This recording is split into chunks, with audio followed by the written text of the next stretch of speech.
C'est une annonce qui passe mal pour les usagers.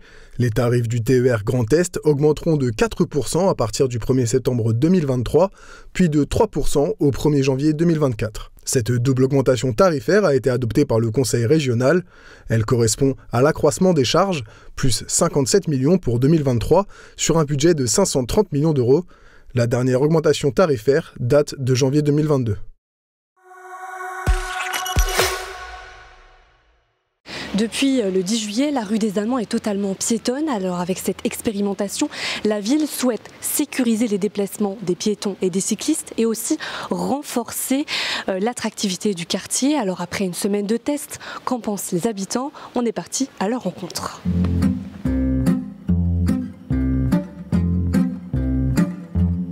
Avant, la rue était vivable. Les gens ils venaient de partout pour venir visiter leur quartier ou venir voir le Porte des Allemands, la rue des Allemands. Depuis qu'ils ont piétonné la rue, donc il y a moins de circulation, c'est comme s'ils ont fait fuir les gens. Quand il y a moins de voitures, c'est plus calme en fait. Je trouve que c'est positif et je trouve que ça devrait être à faire dans plus d'endroits encore. Même si la rue est interdite aux voitures, les accès aux livraisons sont maintenus de 6h à 11h. Les riverains peuvent circuler et se stationner dans la rue s'ils possèdent ce macaron délivré par la ville. Boucherie, épicerie, coiffeur, plus d'une quarantaine de commerces font vivre la rue. Bonjour, alors je veux savoir du coup, vous, comment ça se passe depuis lundi, la rue elle est piétonne, est-ce que vous avez observé des changements ou pas? Alors pour l'instant pas vraiment, c'est vrai que ça fait un peu plus de place disponible, mais vu que les gens, par exemple nous on a besoin qu'on nous dépose des stocks, vu que c'est pas possible, enfin si c'est plus possible, à voir comment trouver des arrangements, finalement bon, c'est juste dommage si le stationnement reste, parce que ça laisse en fait les voitures, et puis c'est vrai que nous les commerçants on pourrait rendre encore la rue un peu plus, encore plus invitante et voilà, l'habiter un peu plus à notre manière. C'est vrai que là, la donne elle a changé, on a un peu plus de clients le matin et moins l'après-midi. Habituellement, en cette période de l'année, au mois de juillet, ça reste une bonne période pour nous.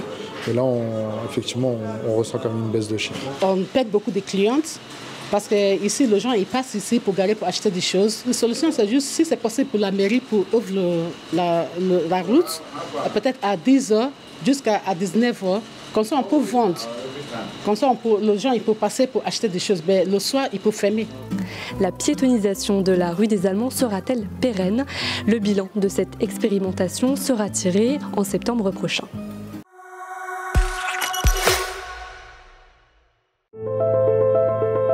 Atteint de la maladie de Charcot, pathologie neurodégénérative incurable, le Mosellan Maxime Fouquet s'est éteint samedi 15 juillet à l'âge de 36 ans. Diagnostiqué en 2021, le Thionvillois, père de 2 enfants, s'est battu pour soutenir la recherche. En septembre dernier, il était sur notre plateau pour évoquer un gala de charité afin de récolter des fonds pour l'association Stop à la maladie de Charcot.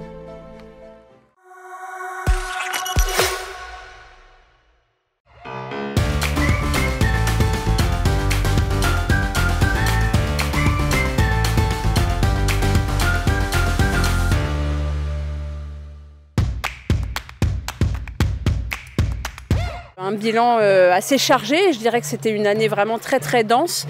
Pour moi, l'entrée, c'est vraiment une entrée en politique. J'étais militante associative avant, j'étais pas du tout dans le milieu là, donc ça a été une année de découverte. Je qualifierais cette année d'enthousiasmante et de désespérante en même temps. J'oscille souvent entre ces deux sentiments, c'est-à-dire que je suis atterrée de voir à quel point, quand on est député dans cette majorité, enfin avec cette majorité-là et ce gouvernement, on ne sert à rien. Et puis en même temps très enthousiasmant d'être au cœur de la machine, de mener les combats sans cesse. Ça, quelque part, le côté désespérant donne encore plus la niaque pour combattre. Et j'ai vraiment la sensation qu'on représente toute une partie de la population qui est oubliée. Je crois qu'il faut qu'on arrive à redonner goût à la politique aux gens, parce qu'évidemment, quand on a une démocratie qui est piétinée à ce point, comment aller dire aux gens ensuite d'aller voter et que ça a du sens? Donc pour donner du sens à leur vote et pour donner du sens à leur vote futur, il faut qu'on continue de combattre et il faut qu'on arrive à gagner sur le terrain du social, sur le terrain dans la circonscription, et puis qu'on continue de se battre à l'Assemblée. Alors moi, en tant que commissaire des finances, je travaille sur un dossier en particulier qui est la lutte contre l'évasion fiscale. Pour moi, je pense qu'il va tenir beaucoup de place dans mon mandat et j'essaye de faire en sorte que ça devienne un sujet important dans le débat public. Ce que j'essaye d'expliquer aux gens, c'est que 80 à 120 milliards d'euros d'évasion fiscale, c'est 80 à 120 milliards d'euros qui manquent aux recettes de l'État et c'est ça qui justifie toutes les baisses des dépenses publiques, toute la casse de nos services publics et il faut que les gens se rendent compte de ça et qu'on arrive à obliger le gouvernement à lutter contre ce fléau et à aller chercher cet argent et c'est un travail que je vais mener pendant toute la mandature sur ce sujet.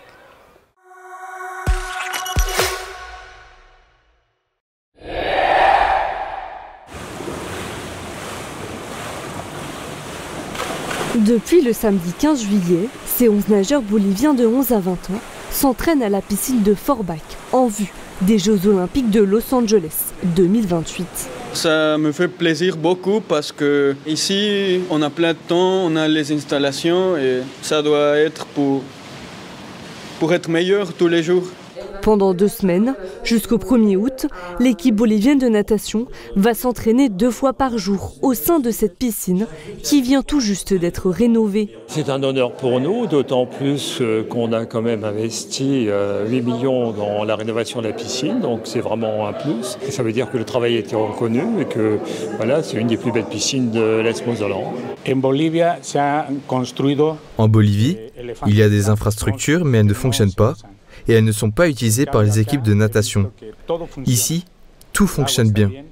La température et l'air sont bons, il y a plein d'activités, je suis agréablement surpris.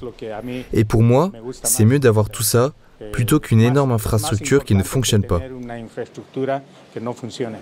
L'équipe bolivienne de natation est la 2e délégation olympique à effectuer sa préparation dans le département.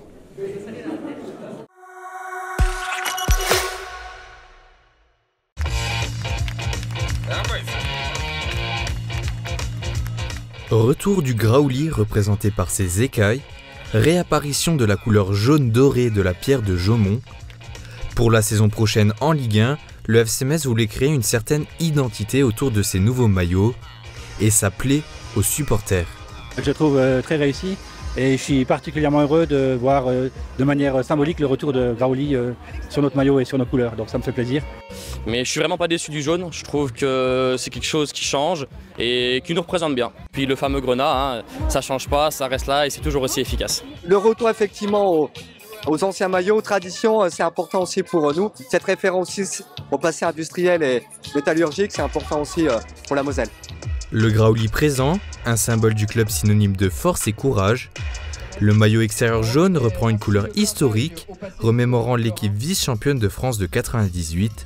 Sur cette tenue, on aperçoit des flammes du Graouli, représentant aussi le feu sacré du passé sidérurgique de la Moselle. Le maillot domicile, comme toujours, a été pensé avec une dominante largement grenat, puisque c'est notre couleur et donc c'est celle qu'on veut mettre sur notre maillot. On veut toujours des maillots qui soient élégants et qui en même temps rappellent notre territoire, d'où l'on vient historiquement, mais en même temps d'où l'on vient aussi géographiquement et d'où l'on vient en termes de public et de supporters. Concernant le 3e maillot, les supporters devront encore patienter. Celui-ci sera révélé au cours du mois d'août.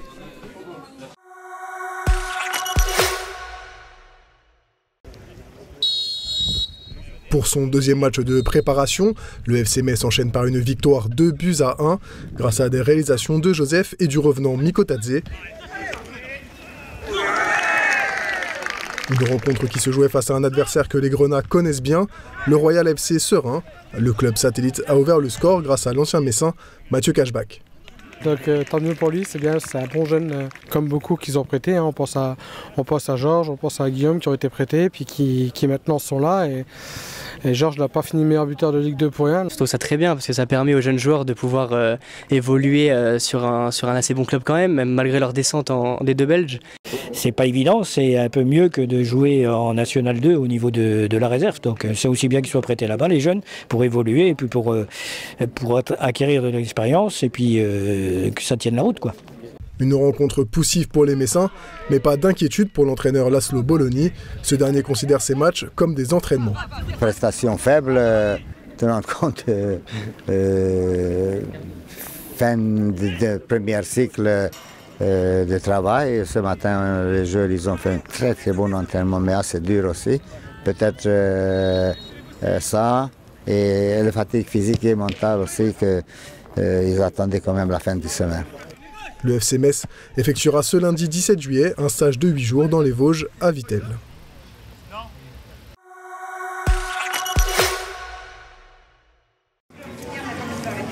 Pour la 4e étape, la caravane Moselle Terre de Jeux s'arrête à Étanges-Grande. Une opportunité pour promouvoir les disciplines olympiques. Les jeunes découvrent et sont pleins d'ambition. Les Olympiques, les championnats du monde, et si je peux aller jusqu'à la ceinture blanche, c'est la ceinture la plus haute, je le ferai.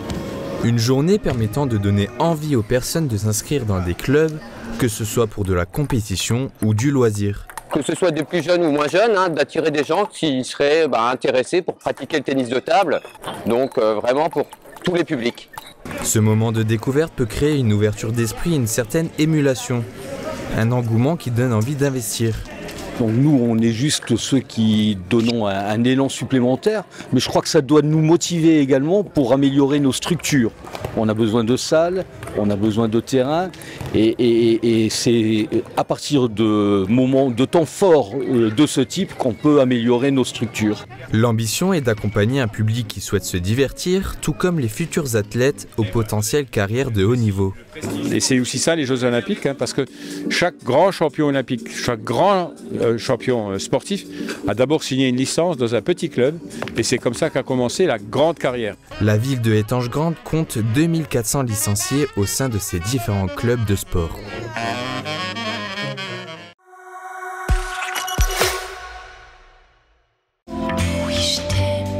Sa voix est reconnaissable entre mille.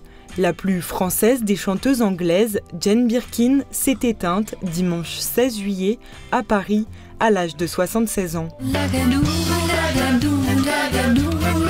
La chanteuse, icône de la mode, muse de Serge Gainsbourg, s'est rendue plusieurs fois en Moselle. En 2023, l'interprète donne un concert à Sarreguemines avec le violoniste Jamel Beniel. 10 ans plus tard, en février 2013, elle foule la scène de la Passerelle à Florange dans le cadre de la tournée Jane Birkin chante Gainsbourg.